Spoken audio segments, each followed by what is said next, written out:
I decided to write this guide because I have been pretty happy recently. I would go as far as to say that I am the happiest I've ever been, in a sustained way, in my adult life, and completely independent of my external circumstances. This is how I've done it. Background: in our society today, it is easy to get caught on the hedonic treadmill, the belief that happiness is just around the corner if one can only achieve the next milestone, or experience the next life experience. This is a trap. As someone who has achieved more and more success over time, and experienced more and more fun, positive, exciting things, no achievement or experience has ever resulted in a sustained increase to baseline happiness for me. Expectations for how you will feel once you achieve your goal lead to an endless cycle of suffering. Either you get what you want and then set new, higher, loftier goals, or you don't get what you want and end up feeling miserable.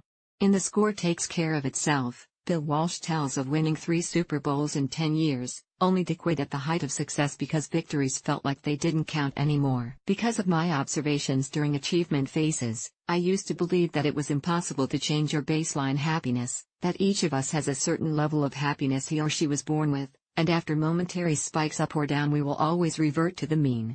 In the past year I've reversed my thinking, as doing the following things has collectively improved my happiness.